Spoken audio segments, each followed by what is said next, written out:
Le président brésilien Luiz Inácio Lula da Silva a déclaré que les dirigeants européens devraient faire preuve de courage politique pour parvenir à un accord commercial entre le Mercosur et l'UE.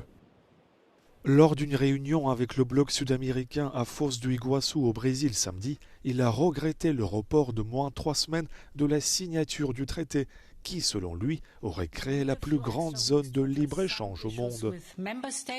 Bruxelles a fait savoir vendredi que l'accord négocié depuis 26 ans pourrait être signé le 12 janvier.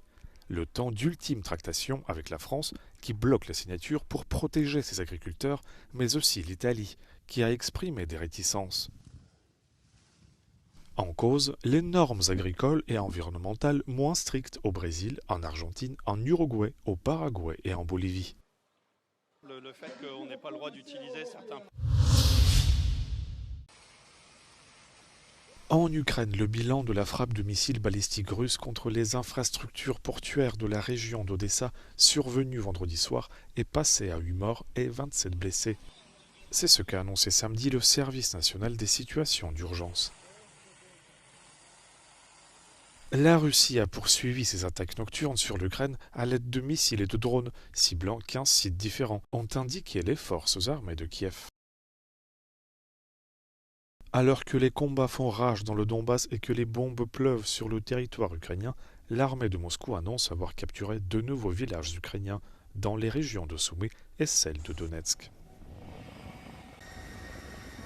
Kiev, de son côté, a revendiqué une attaque contre des avions militaires russes en Crimée annexée et affirme avoir frappé un patrouilleur russe et une plateforme de forage en mer Caspienne. Les États-Unis ont lancé une attaque d'ampleur en Syrie contre le groupe État islamique et des sites d'armement, en représailles à une embuscade du samedi 13 décembre dans laquelle 2 soldats et un interprète civil américain ont été tués. L'armée a frappé plus de 70 cibles dans le centre du pays avec des avions de chasse, des hélicoptères et de l'artillerie, a fait savoir le commandement militaire américain pour le Moyen-Orient.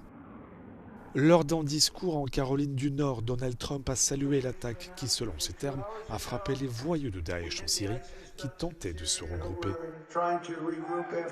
Le chef de la Maison-Blanche a ajouté que le nouveau dirigeant syrien Ahmed al-Shara soutenait pleinement les actions américaines.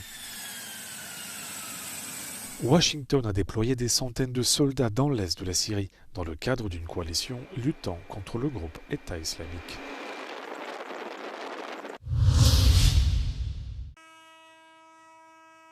Le bras de fer informel entre les agriculteurs et le gouvernement grec se poursuit.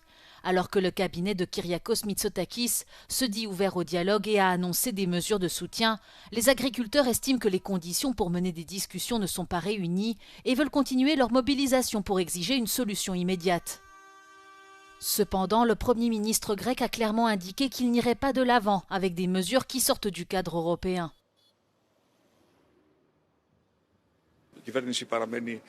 Ανοιχτή σε διάλογο, λέμε ναι στον διάλογο, λέμε όχι όμως, και το λέμε σε κάθε τρόπο και τόνο, στην αχρίαστη ταλαιπωρία της ελληνικής κοινωνίας και στις επιπτώσεις που ένα ενδεχόμενο παρατεταμένο μπλόκο θα έχει στην λειτουργία της οικονομίας. Έρχονται Χριστούγεννα, νομίζω ότι όλοι αντιλαμβάνονται ότι ο κόσμος θέλει να μετακινηθεί, άνθρωποι θέλουν να γυρίσουν στα χωριά τους, χειμερινοί προορισμοί πρέπει να λειτουργήσουν και πιστεύω ότι αυτό είναι κάτι το οποίο όλοι θα το λάβουν πάρα πολύ σοβαρά υπόψη τους. Από εκεί και πέρα η κυβέρνηση έχει σκύψει με προσοχή πάνω στα προβλήματα των αγροτών. Θεωρεί ότι έχει αντιμετωπίσει πολλά από τα δικαιολογημένα αιτήματα, αλλά προφανώς δεν πρόκειται να ενδώσουμε σε κανέναν, θα έλεγα, μαξιμαλισμό, ο οποίος να μας βγάζει από το ευρωπαϊκό πλαίσιο, το οποίο είναι πάρα πολύ καθορισμένο.